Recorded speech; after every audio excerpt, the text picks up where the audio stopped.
Assalamualaikum warahmatullahi wabarakatuh. Waalaikumsalam warahmatullahi wabarakatuh. Perkenalkan, nama saya Muhammad Fauzi Syafardri dari Fakultas Psikologi, Program Studi Psikologi, Universitas Muhammadiyah Profesor Dr. Hamka.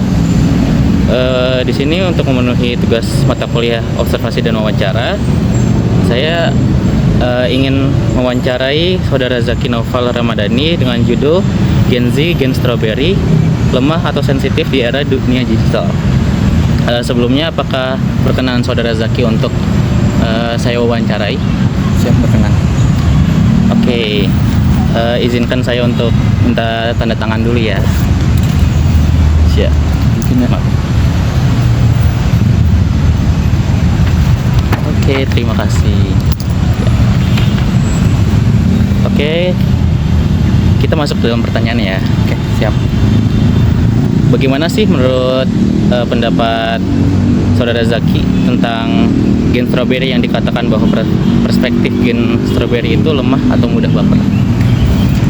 Gen Z atau yang sekarang disebut Gen Strawberry itu awalnya dari orang-orang yang berada di Taiwan gitu. Jadi mereka menyebutkan bahwa generasi Z itu disamakan dengan buah strawberry yang memiliki struktur buah yang manis, kemudian bentuknya sangat menarik, tetapi selain itu mudah lemah, mudah hancur gitu, mudah lembek.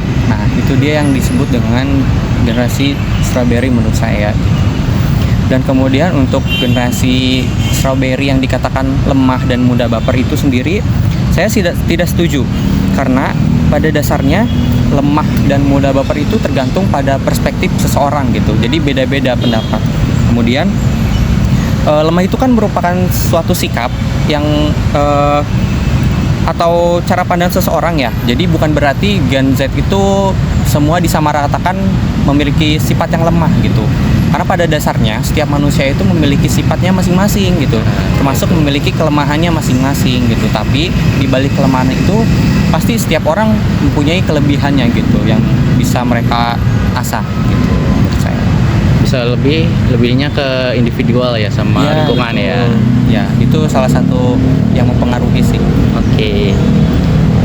Selanjutnya, tahu nggak sih mengapa Gen Z itu selalu didiskreditkan oleh gen milenial dan gen di bawahnya, sedangkan Gen Strawberry itu dididik atau diajarkan oleh gen milenial?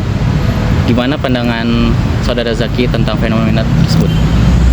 Nah, untuk generasi Z yang sering didiskreditkan oleh generasi sebelumnya, contohnya seperti generasi milenial, menurut saya itu sangat tidak bisa diwajarkan ya, karena setiap generasi itu mereka dididik oleh generasi-generasi sebelumnya. Contohnya seperti kita, generasi Z, otomatis kita dididik oleh generasi milenial, kemudian generasi sebelum-sebelumnya gitu ya. Jadi itu merupakan suatu hal yang sudah manusiawi ya, mendidik secara generasi itu. Kemudian mungkin dari generasi milenial itu sudah sangat peka ya, maksudnya terhadap generasi Z, karena generasi Z itu dididik oleh mereka, seharusnya mereka lebih peka terhadap generasi Z. Mungkin dari generasi Z-nya tuh lebih sensitif dibanding mereka. Contohnya misalkan dari generasi milenial, mereka itu terbiasa untuk melakukan banyak hal ya, karena mungkin tekanan dari generasi sebelumnya. Nah, mungkin untuk generasi Z pun sama seperti itu, mungkin dengan kapasitas tekanan yang berbeda. Oh, berarti bisa dibilang dikarenakan perbedaan tantangan di perbedaan generasi gitu ya. Betul. Jadi mereka punya tantangan dan kemampuannya masing-masing tiap generasi. Oke. Untuk selanjutnya, gimana sih menurut pendapatnya Saudara Zaki tentang tingkat pengangguran di zaman generasi Z ini terlebih tinggi dibandingkan dengan tingkat pengangguran zaman-zaman sebelumnya? Menurut saya, jika kita membahas mengenai pengangguran itu mungkin 50-50 ya. Saya bisa mengatakan setuju dan juga tidak setuju. Yang pertama, setujunya karena mungkin sekarang populasi Gen Z itu sudah sangat banyak sekali ya. Maksudnya dibandingkan dengan generasi milenial yang sebelumnya, Gen Z itu populasinya sudah sangat banyak gitu. Jadi memungkinkan untuk tingkat penganggurannya sangat tinggi gitu. Kemudian untuk tidak setujunya mungkin karena pada zaman sekarang yang sudah digitalisasi yang seperti tadi saya bicarakan itu, yang pasti yang pertama untuk masalah mencari kerja itu yang pertama itu ada kemampuan kita yang perlu diasah gitu. Sebagai Gen Z, otomatis kan kita memiliki banyak kemampuan ya, terutama di era yang sudah modern ini, yang sudah banyak software yang membantu dalam kita melakukan pekerjaan. Otomatis kita sebagai Gen Z harusnya lebih mahir lah dalam memanfaatkan perkembangan teknologi. Kemudian untuk